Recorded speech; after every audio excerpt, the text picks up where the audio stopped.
بسم الله الرحمن الرحيم. اهلا بكم في فيديو جديد من شركة الطيبين. الحمد لله والفضل لله، النهارده بيتم تسليم سير 3 متر 20 للمعلم حمادة من مركز مدغم محافظة الدقهلية. فيديو النهارده كالتالي: اول حاجة هنعرف مع بعض مواصفات السير اللي معانا، تاني حاجة هناخد كلمة من المعلم حمادة هنعرف منه تعامله مع مصنع الطيبين. تابع معايا.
السير اللي معانا مواصفاته كالتالي: اول حاجه طول السير 3 متر 20، العازل الخاص بالسير 10 سم من بدايه الشاسيه لنهايه الشاسيه، الابوه الخاص بالسير ابوه ستانلس، الكتينه الخاصه بالسير او الحصيره الخاصه بالسير حصيره 75 سم ماركه النجمه، الموتور الخاص بالسير موتور 1 حصان استراد، الجيروبوكس مصانع حربيه، العجل الخاص بالسير عجل استراد، الولاعات الخاصه بالسير 4 ولاعات ليزر، التروس الخاصه بالسير تروس سماكه 12 مللي، الشاسيه الخاص بالسير سمك 4 مللي عرض 10 سم. ودلوقتي مع المعلم حماده من مركز مدغم محافظه الدقهليه. اهلا بك يا معلم حماده. اهلا بحضرتك يا باشا. الاول الف مبروك على السير اللي استلمته. الله يبارك فيك يا باشا. بالنسبه للسير اللي حضرتك استلمته من شركه الطيبين، نفس المواصفات اللي حضرتك قلت عليها؟ والله نفس المواصفات اللي اتفقنا عليها، وحتى كنت انا بحاول اعدل، الراجل ما كان مستجيب، ما قالش حاجه يعني، ما اعترضش يعني. شويه تطورات مني على منه، العمليه بقت تمت بسلام والحمد لله، وربنا يبارك لك العيش. انما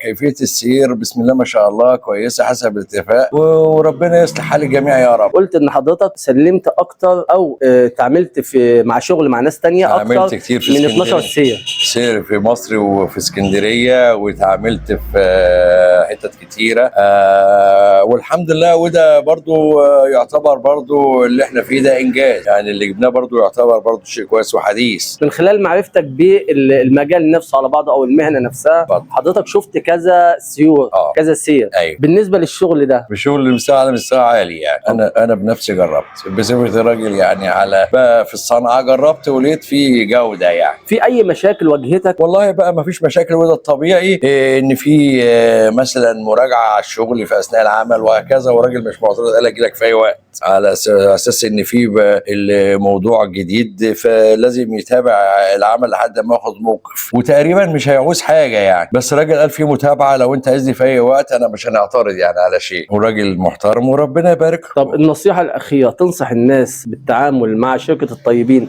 تحديدا ابو زياد؟ اكيد راجل محترم وراجل كريم وراجل ما تاخرش علينا في اي حاجه، وحسب الاتفاق والمواعيد، راجل ما اختلفش معاه في اي حاجه خالص. ربنا يجعلها فتحه خير عليك. ربنا يخليك ويرزق الناس الناس جميعا يا رب. يا رب. شركة الطيبين بمصر والسودان، شركة الطيبين لتصنيع وتطوير الأفران والسيور، سواء سير العيش السياحي أو العيش المصري أو الصينية أو الفرن الدوار. شركة الطيبين موجودة في مركز مدغم، محافظة الدقهلية. الأرقام موجودة على الشاشة. لو حضرتك حابب تستفسر عن أي معلومة يخص مجال الأفران تقدر تتواصل مع الأستاذ محمد أبو زياد من شركة الطيبين، هيتابع معك حتى لو المعدة مش موجودة عنده أو المعدة مش من عنده، حضرتك حابب تستفسر عن أي شيء هو بيرد عليك. ده كان فيديو النهاردة على مصنع الطيبين. أشوفكم في فيديو جديد وتسليمة جديدة. إلى اللقاء.